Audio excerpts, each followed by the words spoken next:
Ellen DeGeneres had navigated countless technical difficulties over her decades-long career, from microphone failures to lighting issues, but nothing could have prepared her for the afternoon, when what started as a routine interview with a technology-skeptical guest would evolve into one of the most intimate and revelatory conversations she had ever experienced on stage. What began as a standard episode about aging gracefully in a digital world became an unexpected meditation on authentic human connection when every piece of modern equipment that made television possible simply stopped working.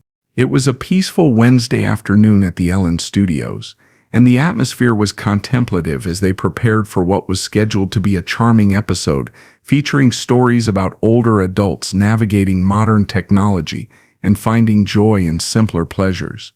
Ellen, wearing a comfortable lavender cardigan over dark jeans, was looking forward to interviewing Margaret O'Sullivan, a spirited 78-year-old retired librarian whose viral video about refusing to use smartphones had sparked conversations about technology dependence and the value of offline living. Margaret's story was exactly the kind of refreshing perspective that Ellen loved to feature, someone who had consciously chosen to live without many modern conveniences, finding fulfillment in reading physical books, writing letters by hand, and maintaining face-to-face relationships in an increasingly digital world. According to her preliminary materials, Margaret had never owned a cell phone, had no social media accounts, and still used a rotary telephone in her home, yet lived a rich, connected life surrounded by friends and community. Our next guest is proof that you don't need technology to live a full and connected life, Ellen announced to the curious studio audience. She's 78 years old, has never sent a text message, doesn't know what TikTok is, and she's probably happier than most of us. Her story reminds us that sometimes the old ways are the best ways. Please welcome Margaret O'Sullivan. The audience offered warm, appreciative applause as Margaret walked onto the stage with graceful, unhurried steps. She was an elegant woman with silver hair styled in a classic bob, wearing a beautiful emerald green dress and carrying a small leather handbag that looked like it had been lovingly maintained for decades. What struck Ellen most was Margaret's complete composure and presence. She looked around the studio with genuine interest rather than the overwhelming excitement or nervousness that typically characterize guests encountering television technology. "Margaret, welcome to the show," Ellen said warmly as they embraced gently. "Thank you, dear. This is quite an adventure for me," Margaret replied, her voice carrying the measured cadence of someone who chose words carefully and spoke with intention. "I have to ask, how does it feel to be surrounded by all this technology? I know you live a very different kind of life." Margaret looked around the studio with amused curiosity. "It's fascinating, really. All these lights and cameras and gadgets to capture what essentially amounts to two people having a conversation. It makes me wonder if we've made talking to each other more complicated than it needs to be." Ellen laughed at Margaret's astute observation. "You have a point there. Tell us about your decision to live without modern technology." "Well, it wasn't really a decision so much as a refusal to be swept along," Margaret explained thoughtfully. "When everyone started getting cell phones and computers, I simply didn't see how they would improve my life. I was already perfectly capable of staying in touch with people, learning new things and entertaining myself. Don't you ever feel like you're missing out on anything?" Margaret considered the question seriously. "Missing out on what, exactly? I read 3 books a week. I write letters to 12 pen pals around the world. I know all my neighbors by name and I cook dinner for friends twice a week. My days are full of meaningful connection and learning. What am I supposed to be missing?" As Margaret spoke, Ellen noticed something unusual beginning to happen in the studio. The main camera began making an odd clicking sound, and one of the monitors flickered intermittently. "That's a wonderful perspective," Ellen continued, trying to ignore the technical issues. "What do you think people today are searching for that technology promises but doesn't deliver?" Just as Margaret began to answer, the studio was suddenly plunged into partial darkness as several light banks shut off unexpectedly. The main cameras stopped functioning, and the large monitors that typically displayed graphics went black. Ellen could hear technicians moving frantically in the production booth, but the communication systems had also failed. Well, Margaret said calmly, seemingly unperturbed by the technical chaos, I suppose this is rather fitting, isn't it? Ellen felt a moment of panic as she realized the scope of the equipment failure. Without cameras, microphones, or lighting, they essentially had no show. But something in Margaret's composed response made her pause and reconsider the situation. Margaret, I'm so sorry about this. We might need to pause while our technical team fixes the equipment. Oh, don't apologize on my account, Margaret said with genuine warmth. This might be the most comfortable I've felt since arriving. No cameras pointed at us, no bright lights, just two women having a conversation. Isn't this rather nice? Ellen looked around the darkened studio and realized that Margaret was right.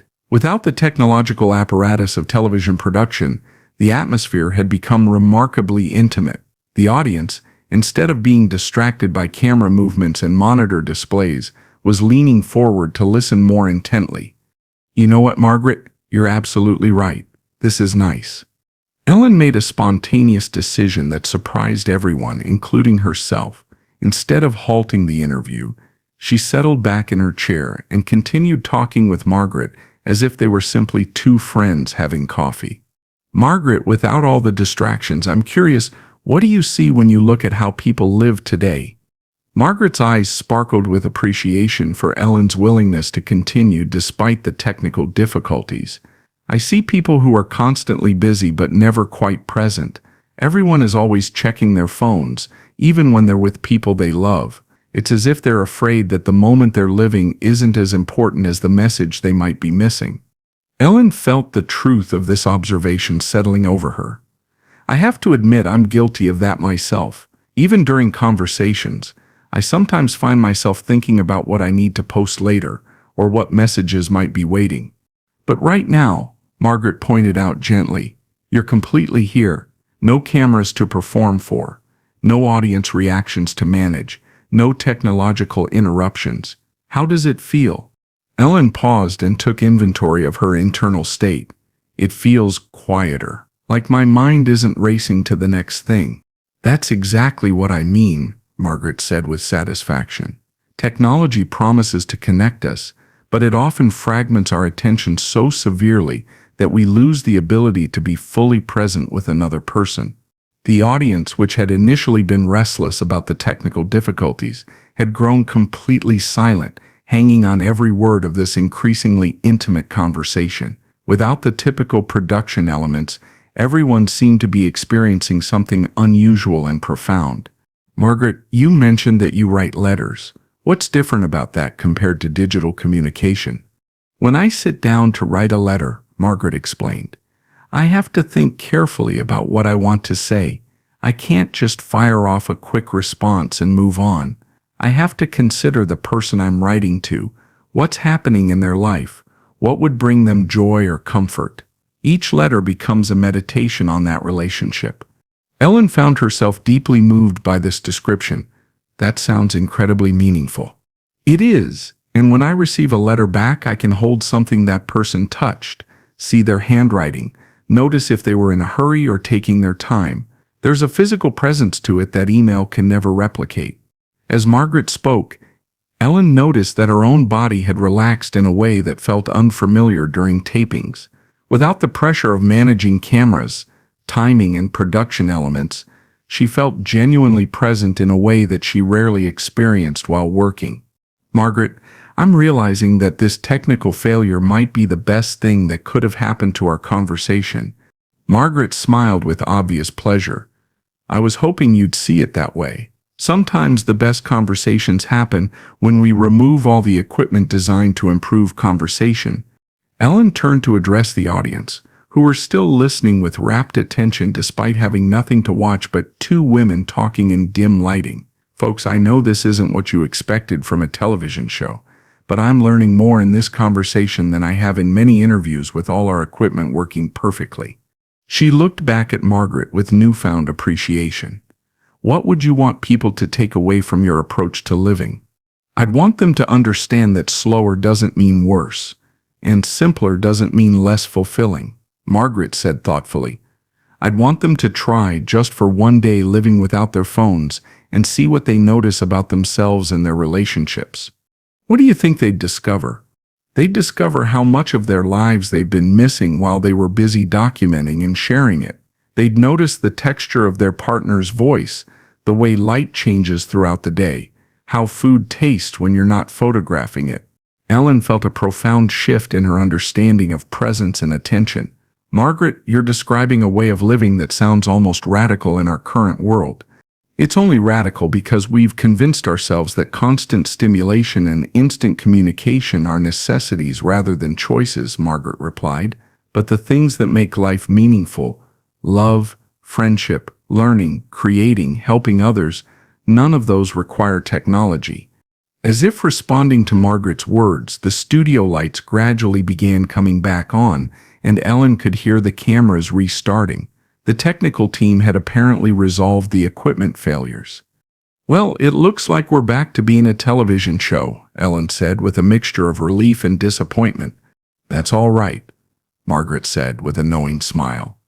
"The magic of what just happened doesn't disappear just because the cameras are rolling again."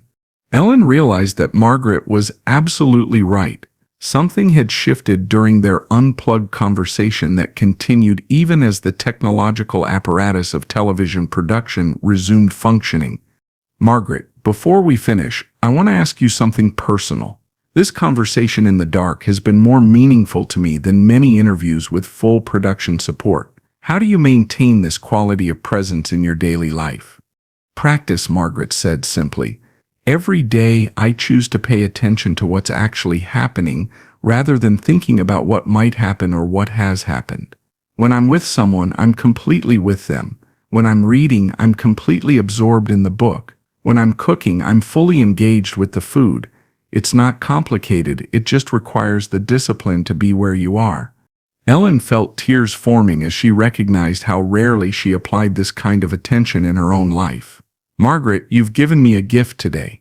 You've given yourself that gift by being willing to keep talking when all the fancy equipment failed," Margaret replied warmly. "That decision told me everything I needed to know about who you really are underneath all the television apparatus." 3 months later, Ellen made a change that surprised her staff and viewers. She began incorporating unplugged segments into her show, conversations with guests conducted without cameras, with only audio recording, allowing for a different quality of intimacy and presence. These segments became some of the most beloved and discussed portions of her program. 6 months after meeting Margaret, Ellen took a week-long vacation during which she didn't use her phone, computer, or any digital devices. She later described it as one of the most restorative and clarifying weeks of her adult life. "What Margaret taught me that day," Ellen reflected months later, "is that all our technology is supposed to serve human connection, not replace it. When the equipment failed, I discovered that the most important technology for meaningful conversation is simply the willingness to be completely present with another person."